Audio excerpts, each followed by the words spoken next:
ونستعينه ونستغفره ونؤمن به ونتوكل عليه ونعوذ بالله من شرور أنفسنا ومن سيئات أعمالنا من يهده الله فلا مضل له ومن يضلل فلا هادي له وأشهد أن لا إله إلا الله وأشهد أن محمدا عبده ورسوله أما بعد فإن خير الحديث كتاب الله وخير الهدي هدي محمد صلى الله عليه وسلم وشر الأمور محدثاتها وكل محدثة بدعة وكل بدعة ضلالة وكل ضلالة في النار. قال تعالى: يا أيها الذين آمنوا اتقوا الله حق تقاته ولا تموتن إلا وأنتم مسلمون.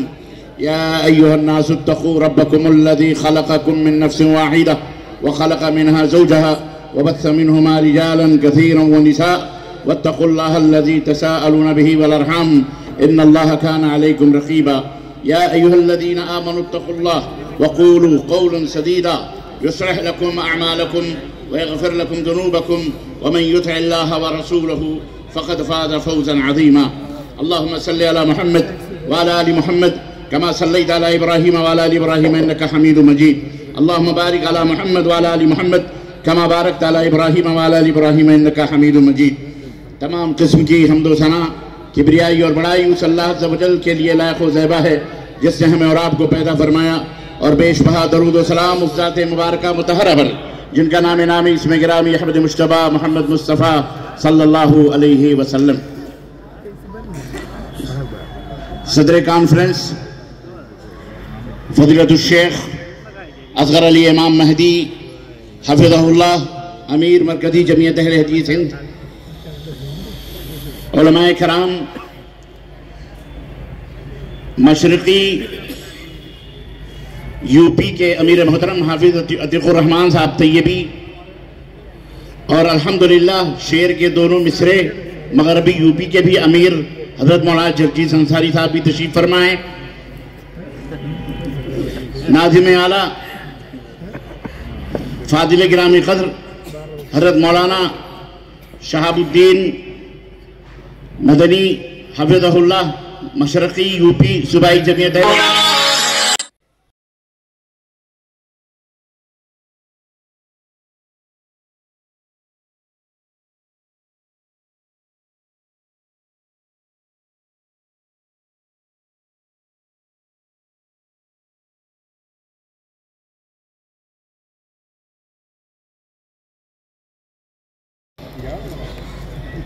اسٹیج پر بیٹھے ہوئے علماء کرام، عزیز دوستوں، نوجوان بھائیوں، بزرگوں اور اسلامی ماں اور بہنوں اور عزیز بچوں، آج بتاریخ 23 جمادی الاول 1447 کے مطابق 13 نومبر میں سمیٹنے کا ہنر جنہیں آتا ہے ان کے لیے کوئی مشکل نہیں، لیکن مجھ جیسے طالب علم کے لیے مشکل تو ہے، لیکن کوشش کروں گا کہ ہزاروں لاکھوں صفحات پر مشتمل ہمارے آبا و اجداد کے عدل و انصاف کے سنہری واقعات یقیناً آج ہی نہیں بلکہ دنیا کے تمام حکمرانوں اور حکومتوں اور ذمہ داروں، گھر کے آنگنوں سے لے کر ملک کی فضاؤں کے جتنے بھی ذمہ داران ہیں ان تمام سب کے لیے مشعل راہ. ہمیں اس بات کو اچھی طرح سمجھ لینا چاہیے کہ آج جو کچھ بھی اس کانفرنس کے حوالے سے بیان ہو رہا ہے، یقیناً یہ صرف بیان برائے بیان نہیں ہونا چاہیے. ہر شخص ذمہ دار ہے اور اپنی اپنی ذمہ داریوں کے بارے میں قیامت کے دن اللہ کے سامنے کھڑا ہو کر اسے جواب دینا پڑے گا. اگر آپ باپ ہیں تو آپ سے سوال ہوگا کہ اپنی اولاد کے درمیان آپ نے کہاں تک عدل و انصاف کیا. اگر آپ شوہر ہیں تو آپ سے پوچھا جائے گا کہ آپ نے اپنے بیوی کے ساتھ کس قدر عدل و انصاف کیا ہے، اپنے بچوں کے ساتھ، اپنی بیٹیوں کے ساتھ. اگر آپ بھائی ہیں، بھائیوں میں کہاں تک، خاندان کے امیر ہیں، ذمہ دار ہیں، خاندان کے یا گاؤں کے مکھیا ہیں، چودھری ہیں، آپ سے پوچھا جائے گا کہ آپ نے کہاں تک اپنی ذمہ داریوں کو نبھایا ہے. کسی سنسدا، کسی جماعت اور یا کسی جمعیت کے ذمہ دار ہیں تو یقیناً آپ کی ذمہ داریوں کے بارے میں پوچھا جائے گا. آج کی یہ باتیں ہمارے لیے انتہائی اہم اور بنیادی خلفائے راشدین کا عدل و انصاف جو میرا موضوع ہے، اس کے موضوع پر تو گفتگو ہوگی اور یقیناً ہوگی، اور یہ وہ اخلاقی پہلو ہے جس کے اندر ہمیں اور آپ کو ڈھلنا ہے، اور ہمیں اپنے آپ کو ان کے مطابق اپنی زندگی کو ڈھالنا بھی ہے۔ نبی کائنات صلی اللہ علیہ وسلم کے یہ وہ شاگرد تھے، یہ وہ اس مدرسے نبوی کے طلاب تھے، یہ عظیم جنہیں اللہ کے رسول صلی اللہ علیہ وسلم نے سجایا، سنوارا، مشق، یہ تخت مشق وحی الہی کے اللہ کے سب سے پہلے وہ مقرب بندے تھے جنہیں اللہ تبارک و تعالیٰ نے اپنے نبی کی شاگردی کے لیے منتخب کیا تھا۔ قیامت تک آنے والے روحوں میں سے یہ وہ عظیم اور پاکباز روح تھی جن کے بارے میں اللہ نے رضی اللہ عنہم ورضوا عنہ کا خطاب ادا فرمایا کہ اللہ ان سے راضی و اللہ سے راضی۔ عزیزان گرامی قدر، آج ہم اور آپ انہی کا تذکرہ سننے کے لیے لکھنؤ کی تہذیب اور ادب کے اس خوبصورت شہر میں جمع ہوئے ہیں۔ قابل مبارکباد بھی ہیں اہل لکھنؤ کہ کافی دنوں کے بعد الحمدللہ ایک عظیم کانفرنس کا انعقاد اس سرزمین پر کیا گیا ہے۔ اللہ عز و جل سے دعا ہے کہ اللہ تبارک و تعالیٰ اس طرح کے اجلاس اور اس طرح کی کانفرنسیں امت مسلمہ کی بیداری کا سبب بنائیں اور ہمیں خلافت راشدہ کو واپس لانے اور خلفائے راشدین کے نقوش مبارکہ اور ان کے چھوڑے ہوئے نقوش پر عمل کرنے کی توفیق عطا فرمائے۔ عزیزان گرامی قدر، دنیا انسانیت نے کئی انقلاب دیکھے، کئی حکمرانوں اور بادشاہوں اور فرما رواؤں کی حشر سامانیوں کا مشاہدہ بھی کیا، لیکن خالق کائنات نے جس نبی رحمت صلی اللہ علیہ وسلم کو مبعوث فرمایا، آخری دین دے کر، دین کا آخری حصہ دے کر کے، ختم نبوت کا علمبردار بنا کر کے، اس عظیم شخصیت نے جو داغ اور بیل ڈالی، حضرت محمد الرسول اللہ صلی اللہ علیہ وسلم کے وہ معزز اور مکرم صحابہ اور قریبی اور انتہائی جانشار صحابہ تھے جن کی آپ نے تربیت فرمائی۔ وہ نبی کریم جس کی امامت اور جس کی قیادت اور جس کی سیادت اور جس کی غلامی میں آنے کے لیے انبیاء علیہم السلام بھی حسرت لیے ہوئے اس دنیا سے رخصت ہوئے۔ عزیزان گرامی، دنیا کے اندر جب بھی ظلم و بربریت کا ماحول گرم ہوا ہے، کیا ہے یہ ہم سب کو آج کے اس مجلس میں، آج کے اس کانفرنس میں سوچنا ہے، سمجھنا ہے، بحیثیت ذمہ دار، بحیثیت باپ، بحیثیت بھائی، بحیثیت حاکم، بحیثیت حکمران، ہر اعتبار سے جہاں جہاں کوئی بھی ہے، اسلام نے الحمدللہ سب کے لیے اپنا دامن، ہر ایک کے لیے تعلیمات اس کی بیان کر دی ہو موجود ہے۔ اسلام کے اندر جہاں اور بہت ساری خوبیاں اور محاسن موجود ہیں اور جو ہمیں دعوت دیتے ہیں کہ ہم اس دنیا کے سامنے رکھیں، ان میں عدل و انصاف جو ہے یہ اسلام نے اس کے اوپر بہت زور دیا ہے۔ لیکن عدل و انصاف کی جب بات آتی ہے تو ہمارا دماغ بہت سمٹتا جاتا ہے۔ انصاف کی بات آتی ہے تو ہم یہ سوچتے ہیں دو آدمی جھگڑا کر رہے ہیں، ہم ان کے بیچ میں فیصلہ کر دیں۔ عدل کی بات آتی ہے تو ہم کورٹ اور کچہریوں کا تصور ہمارے دماغ میں آتا ہے، ہرگز نہیں۔ یہ عدل اور انصاف کا جو مفہوم ہے یہ انتہائی وسیع مفہوم ہے۔ عزیزان گرامی، میں نے ابھی بتایا جو جہاں ہے وہ عدل اور انصاف کا جواب دہ ہے اپنے اپنے گھر میں۔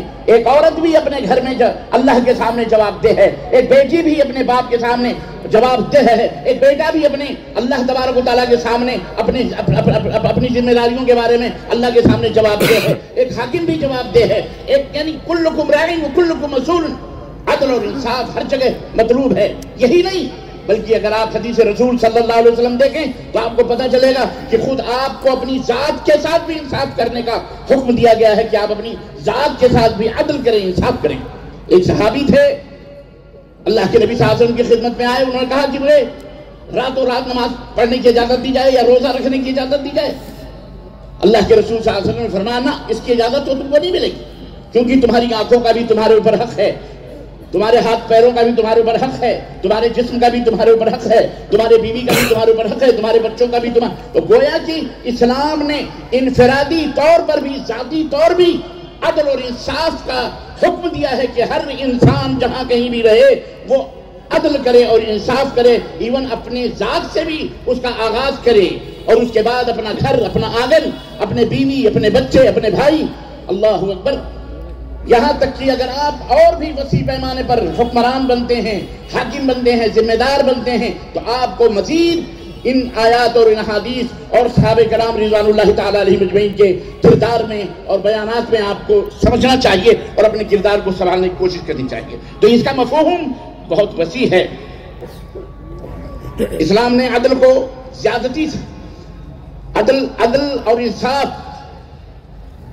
کا الٹا ظلم ہے. اس کے ظلم جہاں ہوگا وہاں عدل نہیں ہوگا، اور جہاں عدل ہوگا وہاں ظلم نہیں ہوگا. یہ بات اچھی طرح سے یاد رکھیے. اس لیے اسلام نے ہر جگہ عدل کرنے کا حکم دیا ہے. اللہ تبارک تعالیٰ نے قرآن کریم میں فرمایا. بہرحال اس کو آپ سمجھیے. میں اس کے فرق میں زیادہ دیر وقت نہیں لگاؤں گا کیونکہ اس میں بہرحال ہمارے پاس ٹائم بہت کم ہے. لیکن عدل کہتے ہیں اور انصاف کہتے ہیں، عدل کہتے ہیں کہ کسی برابر حقوق لوگوں کے دینا. ہر ایک مثال کے طور پر ایک ایگزام ہوتا ہے، امتحان ہوتا ہے، طلبہ اس میں امتحان دیتے ہیں. عدل کا تقاضا یہ ہے کہ ہر طالب علم جو جیسا ہے اس کے ساتھ، اگر دو طالب علم نے ایک طرح کا جواب دیا ہے اور بہترین جواب ہے، صحیح جواب ہے، تو ان کو 100 کا 100 نمبر ملنا چاہیے. یہ نہیں دیکھنا ہے کہ ہمارے علاقے کا ہے یا ہمارے رنگ کا ہے یا ہمارے خاندان کا، کوئی جانبداری نہیں ہونی چاہیے. بلکہ عدل کا تقاضا یہ ہے کہ اگر ایک طالب علم کو جس سے اچھا لکھا ہے اسے بھی 100 ملے، دوسرے کو بھی، تیسرے کو بھی، چوتھے کو بھی. اس طرح یہ عدل کا تقاضا ہے. اور انصاف دونوں میں تھوڑا سا باریک سا فرق ہے. انصاف یہ ہے کہ تھوڑا سا جو رعایت کی جائے. مثال کے طور پر اگر دو طالب علم امتحان دے رہے ہیں جس میں ایک نابینا بھی ہے اور ایک بینا بھی ہے، اور دونوں نے صحیح لکھا ہے، یا نابینے نے تھوڑا سا کمی کی ہے، تو اس کے نابینگی کی رعایت کرتے ہوئے اس کو بھی پاس کیا جائے اور اسے بھی وہ حق رعایت کی جائے. اس کو کہتے ہیں انصاف کرنا. تو یہ عدل اور انصاف ہے. اب آئیے اتنا سمجھنے کے بعد ہم آپ کو واقعات کی دنیا میں لے کے چلتے ہیں. سیدنا ابو بکر صدیق رضی اللہ تعالیٰ عنہ، آپ کو بتایا یہ گیا پوری کانفرنس میں کہ اگر بعد انبیاء اور رسول کے بعد اگر اس کائنات میں کوئی افضل و اعلیٰ ہے بلا فصل اگر کوئی خلیفہ، تو سیدنا ابو بکر صدیق رضی اللہ تعالیٰ عنہ ہیں، جن کا مقام اور رتبہ بہرحال سننے کے لیے کوئی اور وقت چاہیے. آج ان کے عدل کی میں بات کروں. جب ان کو خلیفہ بنایا گیا اور وہ تخت خلافت پر تشریف فرما ہوئے تو ان کا خطبہ بڑا مشہور ہوا، اور اس خطبے میں انہوں نے فرمایا کہ یا ایھا الناس فإنی قد ولیت علیکم ولست بخیرکم الی آخرہ. لمبا خطبہ تھا. بہرحال اس کا مفہوم اور اس کا معنی میں آپ کی خدمت میں رکھوں گا. ایک خلیفہ وقت، حاکم وقت، نبوت کے بعد، اللہ اکبر، جس کا مقام اور جس کا مرتبہ اللہ کے رسول صلی اللہ علیہ وسلم نے، کیا بتاؤں میں. مجھے دل یہ کہتا ہے کہ میں بتا کے گزروں کہ ایک دفعہ سیدہ عائشہ صدیقہ رضی اللہ تعالی عنہ فرماتی ہیں کہ میں اپنے آنگن میں بیٹھی ہوئی تھی، ناگہاں میری نگاہ آسمان میں پہنچی چمکتے ہوئے ستاروں پر، تو میں نے اپنے حبیب حضرت محمد الرسول اللہ صلی اللہ علیہ وسلم سے عرض کیا کہ آقا، کیا کوئی بندہ دنیا میں ایسا بھی ہے کہ جس کی نیکیاں آسمان کے ستاروں کے برابر ہوں؟ نبی کائنات نے فرمایا ہاں عائشہ، وہ بندہ ہے. عائشہ صدیقہ رضی اللہ تعالیٰ عنہ فرماتی ہیں کہ میرے دل نے کہا ضرور میرے ابا کا نام آئے گا، لیکن زبان رسالت پر سیدنا عمر فاروق اعظم کا نام آیا. کیا ہاں عمر فاروق اعظم ہیں، ان کی نیکیاں آسمان کے ستاروں کے برابر ہیں. پھر میں نے دل میں سوچا کہ کاش میرے ابا ہوتے. پھر بھی میں نے پوچھا کہ کیا کوئی ایسا بھی ہے جس کی نیکیاں اس سے بھی زیادہ ہوں؟ اللہ اللہ اللہ، اس سے بھی زیادہ ہوں. تو اللہ اکبر، نبی کائنات نے فرمایا عائشہ ہاں، وہ تمہارے باپ ابو بکر صدیق ہیں جن کی نیکیاں عمر کی نیکیوں سے بھی بڑھ کر کے ہیں. اور بلکہ ابو بکر کی وہ رات جو غار ثور میں انہوں نے گزاری، وہ ایک رات اگر ترازو کے ایک پہڑے پہ رکھ دی جائے اور عمر کی یہ ساری نیکیاں ایک پہڑے پہ رکھ جائیں تو تیرے باپ کا کی نیکیاں اس ایک رات کی نیکی سب کے اوپر بھاری آئی. یہ ابو بکر صدیق ہیں. جب خلیفہ بنے آپ دیکھیے تواضع، آپ دیکھیے انکساری، آپ دیکھیے عوام کے ساتھ عدل. کوئی غلطی ہو جائے تو میری اصلاح کرنا. اور یاد رکھو سچ یہ امانت ہے، جھوٹ یہ خیانت ہے. اور تمہارا کمزور آدمی میرے نزدیک طاقتور ہے، حتیٰ کہ میں اس کا حق اسے دلا دوں انشاءاللہ. اور تمہارا طاقتور شخص میرے نزدیک کمزور ہے، حتیٰ کہ میں اس سے مظلوم کا حق وصول کر لوں انشاءاللہ۔ کیا سنہری باتیں فرماتے ہیں۔ اور سنو، جب کوئی قوم جہاد فی سبیل اللہ سے منہ موڑ لیتی ہے تو اللہ تبارک و تعالیٰ اس قوم کو ذلیل اور رسوا فرما دیتا ہے، اور جس قوم میں بے حیائی عام ہو جائے اللہ تبارک و تعالیٰ ان پر عمومی عذاب نازل فرما دیتا ہے۔ میری اطاعت سنو، میری اطاعت اس وقت تک کرنا۔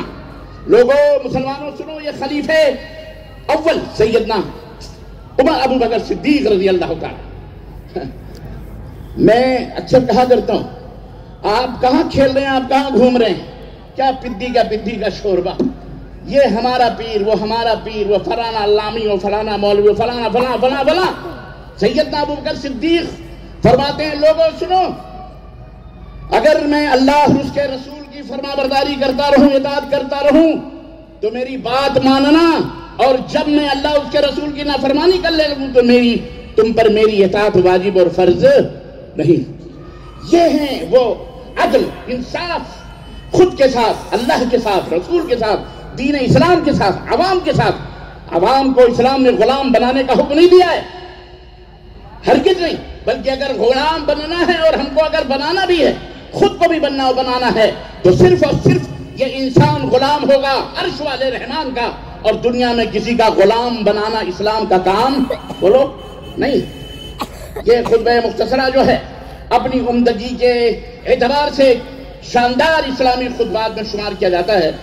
اس خطبے میں سیدنا ابو بکر صدیق نے جو باتیں اپنی رعایا سے کی ہیں ان کی تفصیلات کا وقت نہیں ہے، لیکن میرے عزیزو، اس میں عدل اور انصاف، ایک حاکم، ایک حکمران کس طرح سے لینے کی ہمت اور جرت، اور کہتا ہے اور وہ یہ کہتا ہے کہ تم میں کمزور آدمی میرے نزدیک وہ ہے، وہ کمزور آدمی طاقتور ہے، کمزور آدمی طاقتور ہے، یہاں تک کہ اس کا حق اسے دلا دوں۔ اللہ، اور آج تو عالم یہ ہے کہ اگر میں ان الفاظ کی اور ان نقاط کی اگر میں تشریحات کروں تو اس کے لیے بہرحال یہی سیدنا ابو بکر صدیق رضی اللہ تعالیٰ عنہ ہوں، سیدنا فاروق اعظم ہوں، سیدنا عثمان غنی ہوں، سیدنا علی مرتضیٰ رضوان اللہ تعالیٰ علیہ اجمعین ہوں، اور دیگر یہی خلفائے راشدین کے نام سے یاد کیے جاتے ہیں۔ یہ ہمارے لیے قدوہ ہیں، یہ ہمارے لیے نمونہ ہیں، ان کا عدل اور انصاف آج بھی کتابوں کے اندر موجود ہے۔ بس ہم کو چاہیے کہ ہم ہر فیلڈ میں ان کو پڑھیں، ان کو سمجھیں اور ان کے مطابق اپنی زندگیوں کو سجائیں اور سنواریں۔ یہ پوری دنیا کے لیے قدوہ ہیں اور پوری دنیا کے لیے نمونہ ہیں۔ میرے عزیزو، حضرت سیدنا ابو بکر صدیق رضی اللہ تعالیٰ عنہ، یہ عبداللہ ابن عمرو ابن عاص رضی اللہ تعالیٰ عنہ بیان کرتے ہیں کہ حضرت ابو بکر صدیق نے ایک دفعہ اعلان کیا، میں ایک واقعات سب کے تعلق سے میں بیان کر اپنی بات ختم کروں گا، کہ حضرت ابو بکر صدیق نے اعلان کیا کہ کل جو ہے صدقات اور زکوٰۃ کے جو اونٹ ہیں لوگوں کے اندر تقسیم کیے جائیں گے۔ کُنَّ بِالْغَدَاةِ فَاحْذَرُوا صَدَقَاتِ الْإِبِلِ نُقَسِّمُهَا، آؤ سب لوگ کل آؤ، جو صدقات میں اونٹ ہیں ان کو تقسیم کیا جائے گا۔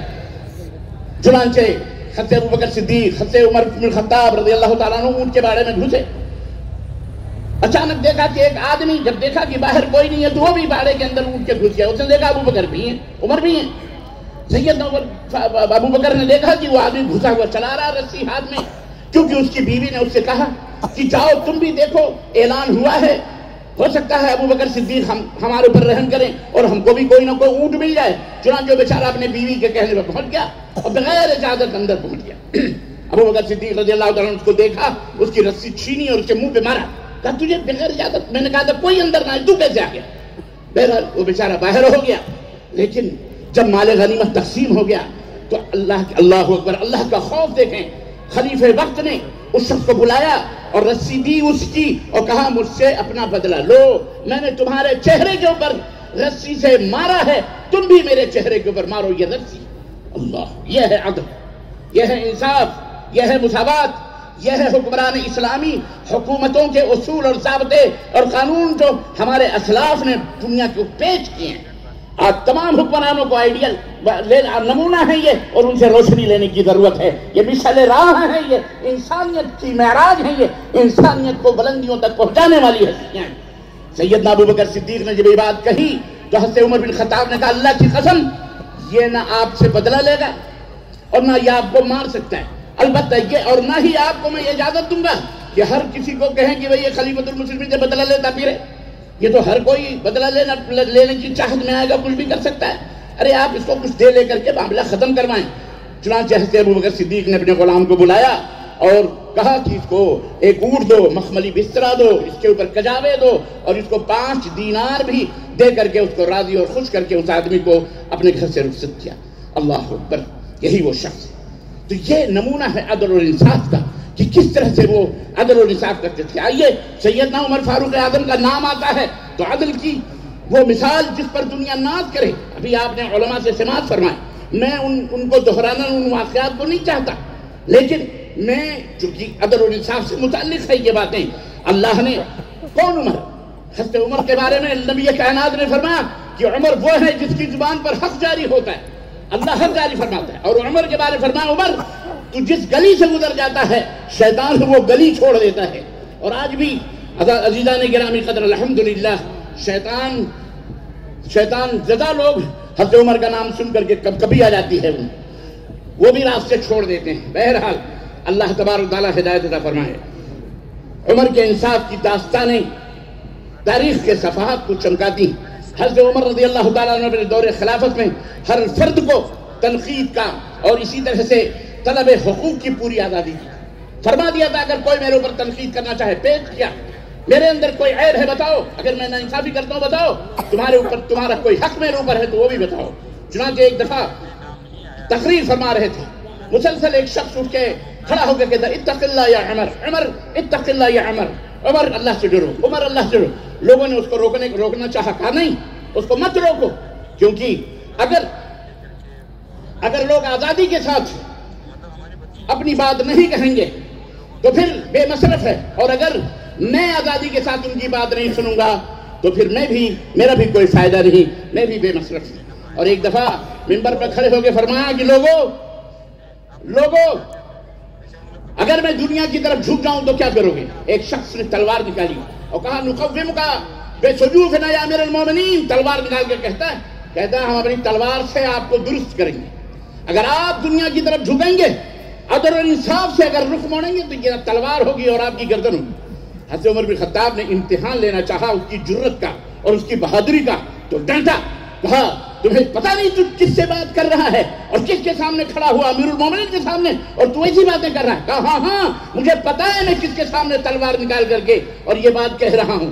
سیدنا عمر فاروق اعظم رضی اللہ تعالیٰ عنہ کی پیشانیوں پہ سلوٹیں نہ آئیں، بلکہ مسکراتے ہوئے فرمایا اللہ تیرا شکر ہے کہ تیرے بندوں میں، عمر کی قوم میں ایسی بھی قوم موجود ہے کہ اگر عمر کہیں کوئی راستہ انحراف کی طرف چلے تو تیرے بندے اسے درست کرنے کے لیے تیار ہیں. یہ اللہ کا شکر ہے. آج ہم میں یہ جرت ہے، ہم میں یہ ہمت ہے. ہم تو اگر استاد بن گئے، اگر خوش قسمتی سے اگر چند طلبہ کو پڑھانے لگے معذرت کے ساتھ، اساتذہ کرام سے معذرت کے ساتھ، تو ہم تو یہ سوچتے ہیں کہ ہم ان کے خدا بنے بیٹھے ہوئے ہیں. گلے دبوچنے پہ لگتے ہیں، آنکھیں سرخ، ایک سوال کر لیا تو لگا کہ جیسے تیر مار دیا. تمہیں جرت کیسے؟ گستاخی کرتے ہو، استاد کی گستاخی. اس طرح سے گلا تو گھونٹ دیا اہل مدرسہ نے تیرا. کہاں سے آئے صدا لا الہ الا اللہ؟ غلامی کروائی جا رہی ہے، غلام بنایا جا رہا ہے گستاخی کے نام پر. بہرحال الغرض کہنے کا مطلب یہ ہے میرے عزیزوں، میرے دوستوں، اور سنو، ابھی واقعہ تو آپ نے سنا ہی ہوگا وہ عورت کا. حضرت عمر بن خطاب رضی اللہ تعالیٰ عنہ رات کو گشت کیا کرتے تھے. 2-3 میل کی دوری پر کہیں سے گشت کرتے کرتے پہنچ گئے. غلام اسلم بھی ساتھ میں تھا. دیکھا کہ کہیں سے بچے کی رونے کی آواز آ رہی ہے. پہنچے، دیکھا کہ ایک عورت چولہے پہ جناب عالی چولہا چڑھائے ہوئے، بچے رو رہے ہیں، بلک رہے ہیں اور بیٹھی ہوئی. آپ نے پوچھا کیا ماجرا ہے؟ کہا بچے بھوک سے بلا رہے ہیں، تڑپ رہے ہیں، میں نے چولہے پہ یہ ہنڈی چڑھائی ہوئی ہے، اس میں ہے وہ کچھ نہیں، صرف تسلی کے لیے کہ تھوڑی دیر کے بعد رو دھو کر کے یہ سو جائیں. اللہ اکبر. حضرت عمر بن خطاب نے کہا یہ بات ہے. چنانچہ پلٹے وہاں سے اور اپنے غلام کو ساتھ لیا، گئے بیت المال کھولا، آٹے کی بوری لی. غلام نے کہا حضور میرے پیٹ پہ لاد دو. حضرت عمر بن خطاب نے کہا تیری پیٹ پہ نہیں، میری پیٹ پہ. کہا نہیں میری پیٹ پہ. آپ امیر المومنین نے کہا نہیں میری پیٹ پہ لاد. کہا امیر المومنین میں ہماری پیٹ پہ میں غلام ہوں. کہا نہیں میری پیٹ پہ لاد، کل قیامت کے دن میرے گناہوں کا بوجھ تو اٹھائے گا. یہ ہے درس، یہ ہے درس. یہ ہے درس، سمجھے آپ؟ یہ صرف سننے سنانے کے لیے نہیں کانفرنس ہے، یہ صرف سنے واقعات سننے کے لیے نہیں ہے. ہم جہاں کہیں بھی ہیں ہمیں اللہ کا خوف ہونا چاہیے، ڈرنا چاہیے. اور جو آدمی جتنی ہی ذمہ داریوں میں ہے بڑا ہے، اس کو اسی ذمہ داری کا اس کو خیال ہونا چاہیے، سمجھ ہونی چاہیے. بہرحال پیٹھ پر اپنے لاد کر گئے اور جناب علی عورت کو دیا، اس نے آٹے گوندھے، خود چولہا پھونکا. غلام اسلم کہتا ہے کہ میں نے ابو عمر فاروق اعظم کے داڑھی اور بیچ سے دھوئیں اٹھتے ہوئے دیکھے، پھونکے، اور جب کھانا تیار ہوا بچوں کو کھلایا، بچے ہنسنے لگے، ان کے ساتھ بھی ہنسنے لگے، کہنے لگے اب عمر کو نیند آ جائے گی انشاءاللہ تعالی. تو اس عورت نے کہا آپ کا بہت بہت شکریہ، آپ ہیں جو حکومت الہیہ یا جو اسلامی حکومت کے سربراہ بننے کے لائق ہیں. عورت نے تعریف کی، آپ ہیں جو آپ سربراہ بننے کے لائق ہیں، حاکم بننے کے لائق آپ ہیں. اسے کیا معلوم تھا کہ یہ وہ شخص جو آیا ہے یہی امیر المومنین ہے، یہی عمر فاروق اعظم ہے، جس کا یہ دعویٰ ہے کہ اگر فرات کے ساحل پر کتا بھی اگر بھوکا مر گیا تو کل اللہ تبارک تعالیٰ مجھ سے پوچھے گا عمر وہ کتا پیاسا کیوں مر گیا، بھوکا کیوں مر گیا. جو یہ اپنی ذمہ داری سمجھتا ہے. اے جماعت کے ذمہ داروں، اے اپنی جمعیتوں کے ذمہ داروں، میں حکومت سے نہیں، اپنی جماعت ہے، ہماری ایک تھوڑی سی چھوٹی سی حکومت ہے. کبھی تم نے کبھی کسی جیل میں رہنے والے بندے کے گھر کا دروازہ کھٹکھٹایا؟ کبھی پوچھا تم نے کہ ہمارے کتنے لوگ جیلوں کی سلاخوں کے پیچھے ہیں؟ ہم نے کتنے لوگ بھوکے ہیں؟ ہم نے کتنے لوگ گھروں میں چولہے جلتے ہیں؟ کتنے لوگوں کی ضرورتیں، کتنے لوگوں کے پاس 2-2 5-5 ہزار کی فائلیں کورٹ و کچہریوں تک بند ہیں، نہیں پہنچ پاتی ہیں؟ کتنے لوگ اپنے بچوں کے لیے بلکتے روتے ہیں؟ ہم نے کبھی پوچھا سوچا؟ یہ سب ہماری ذمہ داریاں ہیں. کشمکش وقت، کشمکش اٹھک بیٹھک ہمیں بتا رہی ہے کہ وقت بالکل کم ہے. اور موضوع بہرحال حضرت عثمان غنی کو کیا بتائیں ہم، اللہ اکبر، جس کے بارے میں اللہ کے نبی فرشتے حیا کرتے ہیں. ان کے عدل و انصاف کا عالم یہ تھا کہ دیکھا کہ مسلمان پیاسے مر رہے ہیں اور وہ یہودی پورے کنویں کے اوپر قبضہ کر کے بیٹھا ہوا. اللہ کے نبی صلی اللہ علیہ وسلم کے دربار پہنچے، کہنے لگے اس کی کیا قیمت ہوگی، وہ عثمان دینے کے لیے تیار ہے. اللہ کے نبی اس کنویں کو خریدیے، اور کنویں کو خریدا اور پورے مدینے والوں کے لیے وقف کیا. مسلمان بھی تھے، غیر مسلم بھی تھے، یہودی بھی تھے، سب لوگوں کے لیے عام کیا. یہ ہیں ہمارے آبا و اجداد کی وہ روشن مثالیں، یہ ہیں وہ مشالیں جنہیں آج اپنانے کی ضرورت ہے.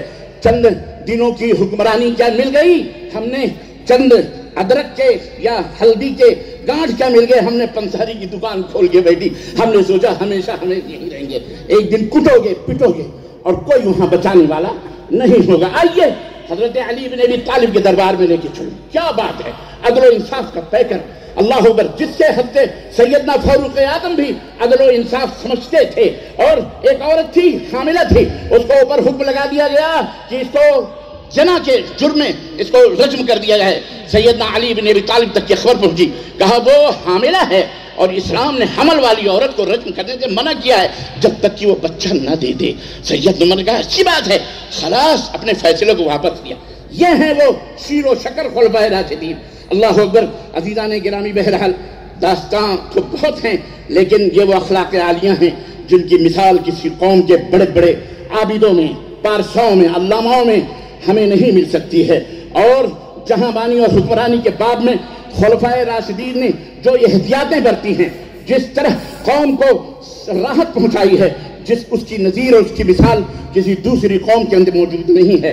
باطل کی قوت اور مسلمانوں کی مجرمانہ مسلسل غفلت نے لوگوں کے لیے طرح طرح کی زبان درازیوں کا یہ موقع دیا ہے. یہ ہماری کمزوری ہے، لیکن ہر انصاف پسند اور حق دیگر یہ فیصلہ کر سکتا ہے ان واقعات اور آیات اور حدیث اور قرآن کی روشنی میں کہ اسلام نے اپنے ماننے والوں کو بلکہ نہ ماننے والوں کے ساتھ بھی کتنا بہترین سلوک کیا ہے. محترم حضرات، آخر میں آج دنیا انسانیت انصاف اور عدل کے لیے ترس رہی ہے. قومیں ترقی کے باوجود سکون سے محروم ہیں. اگر ہم واقعی امت محمدیہ کہلانا چاہتے ہیں اور واقعی ہمیں خلفائے راشدین سے محبت ہے تو ہمیں خلفائے راشدین کے انصاف کو اپنی حکمرانی، اپنے اداروں، اپنی جماعتوں اور جمعیتوں، اپنے گھروں اور اپنے دکانوں، اپنے مکانوں، حتیٰ کہ اپنے بیوی اور بچوں میں واپس لانا پڑے گا. یہی وہ مشعل راہ ہے جو خلفائے راشدین نے اپنے کردار سے جلائی ہے تاکہ انسانیت قیامت تک روشنی پاتی رہے. ہمیں اللہ سے آخر میں ہم دعا کرتے ہیں کہ اے اللہ ہمیں بھی وہی عدل اور وہی انصاف عطا فرما جو تیرے پسندیدہ بندوں کو حاصل تھا. ہمیں وہ حکمران اور ہمیں وہ حاکم عادل عطا فرما جو ہمیں وہ عادل حاکم عطا فرما، وہ حکمران عطا فرما، وہ استاد عطا فرما، وہ عمرہ عطا فرما، وہ باپ عطا فرما، وہ ماں عطا فرما جو ہمیں بہترین انسان بنائے اور جو بہترین انسان بنا کر اس دنیا کے لیے ہم سے خیر و بھلائی کا کام لے. اے اللہ ہم تجھ سے دعا کرتے ہیں کہ اللہ ہم جہاں بھی رہیں امن و سلامتی سے رہیں. اللہ تمام لوگوں کو امن و سلامتی عطا فرما، ہمیں اپنے وطن میں امن و سلامتی عطا فرما، اور اللہ تبارک تعالیٰ ہر ظلم اور ہر زیادتی اور ہر تعدی سے اللہ ہم سب کی حفاظت فرمائے، اور ہم سب کو اللہ مل جل کر رہنے کی قرآن و سنت پر عمل کرنے کی توفیق عطا فرمائے. آمین یا رب العالمین. وصلی اللہ علی نبینا محمد وعلی آلہ وصحبہ اجمعین. والسلام علیکم ورحمۃ اللہ وبرکاتہ. جزاکم اللہ.